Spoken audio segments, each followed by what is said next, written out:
दोस्तों, आप सबका धन्यवाद। आज तो वाकई आपका टेस्ट हो गया, इम्तिहान हो गया। हम बुलाना में थे, बहुत तेज आंधी आई, बरसात आई, तो मुझे थोड़ा सा टेंशन हुई। मैंने संजय सेठी जी को फोन करके पूछा कि भाई बरसात है, क्या होगा? कहता कोई बात नहीं, आ जाओ, सब ठीक है। मैंने कहा इम्तिहान है। कहता हर बार इम्तिहान ही होता है, हमारा कौन सा नहीं होता, पास हो जाएंगे। तो आप सब पास हो गए। ये पास हुए हो आप कांग्रेस पार्टी के प्यार के कारण, ये पास हुए हो आप वरुण मुलाना जी को आशीर्वाद देने के कारण। ये एक किसी आदमी की किस्मत होती है, किसी बच्चे की किस्मत होती है। पहले तो अच्छे घर में पैदा हुए।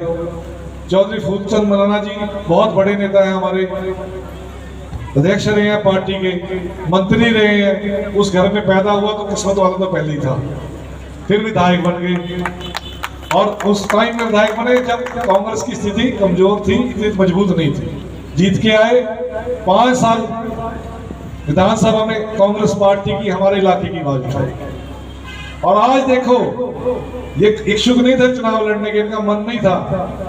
हम सब ने, जितने तमाम कांग्रेस पार्टी के नेता हैं, उन्होंने और पार्टी ने सर्वे कराया, और उसमें नाम आया कि वरुण मुलाना को टिकट देते हो तो जीत जाएगा। इसको घर से ले गए चुनाव लड़ने, और ये हकीकत है।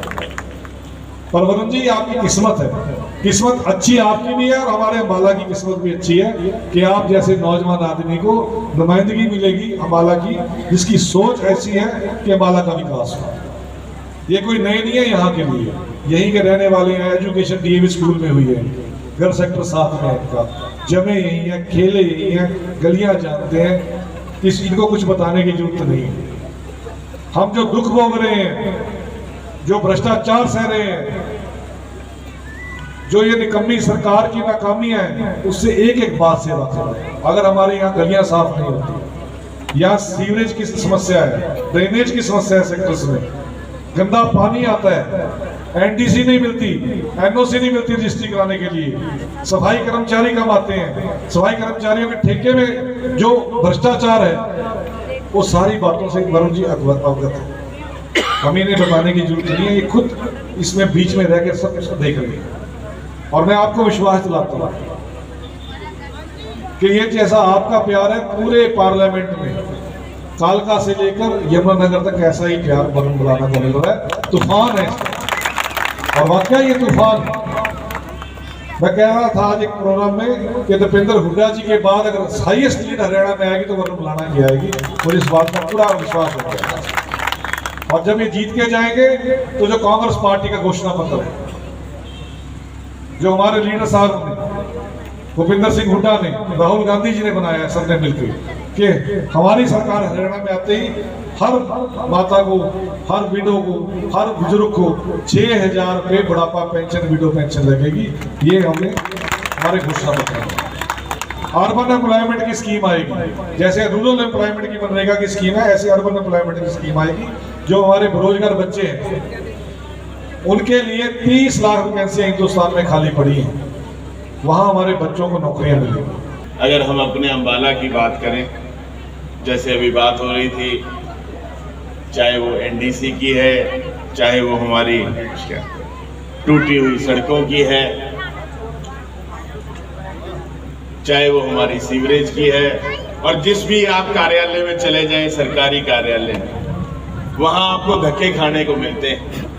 या तो कर्मचारी नहीं मिलेंगे, अधिकारी नहीं मिलेंगे, और या वो कहेंगे जी आज तो नेट डाउन है, सर्वर डाउन है। पोर्टल खेलते हैं ये आपके साथ, पोर्टल। विधानसभा में कई बार ये बात रखी कि ऐसा नहीं होना चाहिए, लेकिन इस तानाशाह सरकार ने कोई सुनवाई नहीं करी। और यही हमारी लड़ाई इंडिया गठबंधन की, ये तानाशाही देश में नहीं चलेगी। तानाशाही नहीं चलेगी, तानाशाही नहीं चलेगी, तानाशाही नहीं चलेगी। आज हर व्यक्ति एक दबाव महसूस करता है कि कहीं मेरे खिलाफ कोई कार्रवाई ना हो जाए।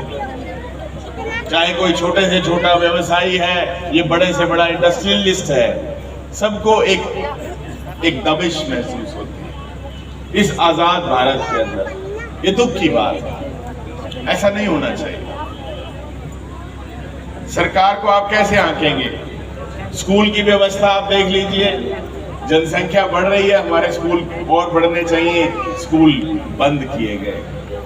कहते हैं जी बच्चे नहीं है। भाई जब वहां टीचर्स ही नहीं होंगे तो बच्चे को तो पेरेंट्स जो हैं, अभिभावक जो है, वो दूसरे स्कूल में डालेंगे ही, उसमें उनका कोई कसूर नहीं है। ये सरकार का कसूर है कि वहां पर उन्होंने शिक्षकों को नहीं भेजा। आप हॉस्पिटल में चले जाएं, वहां डॉक्टर नहीं है। सालों साल से मैंने सवाल लगाया कि 2014 की भी आप स्थिति बताएं, 2019 की भी स्थिति बताएं और 2024 की भी स्थिति बताएं। डॉक्टर नहीं। एक अधिकारी ने कहा कि नहीं जी वो ना डॉक्टर्स चले जाते हैं। मैंने कहा वो तो आपकी फिर नीतियों में फर्क है ना। आप देखिए कि क्यों चले जाते हैं, वो कारण देखिए और उसका समाधान निकालिए। जिस भी आप सरकारी कार्यालय में जाते हैं 40 से 50% पद खाली पड़े हैं, इसलिए आपको धक्के खाने पड़ते हैं, कोई आपको मिलता नहीं है। कानून व्यवस्था आप देखिए कैसी चरमराई है। दुख के साथ कहना पड़ता है, हमारी मातृशक्ति, हमारी बहनें बैठी है। सबसे ज्यादा अपराध दर महिलाओं के खिलाफ पूरे देश में अगर कहीं है तो वो हरियाणा प्रदेश में है। और ये एनसीआरबी की रिपोर्ट है, आप इंटरनेट पे नेट पे चेक कर सकते हैं। ये हालात हो गए। नशा इतना बढ़ गया कि माता पिता को अपने बच्चों से बहुत डर लगने लग गया कि उनको बचा के कैसे रखें। 10 साल पहले भी आप भी यहीं थे, हम भी यहीं थे, इतना नशा कहां था। आज गांव गांव गली गली नशा घुस गया और कोई रोकथाम नहीं है जी, कोई रोकथाम नहीं। ना बसें पूरी चलती है, जितनी कांग्रेस के समय में 2014 में बसें चलती थी हमारी सड़कों पे, आज 2024 है, 10 साल बाद भी उतनी बसें नहीं चल रही।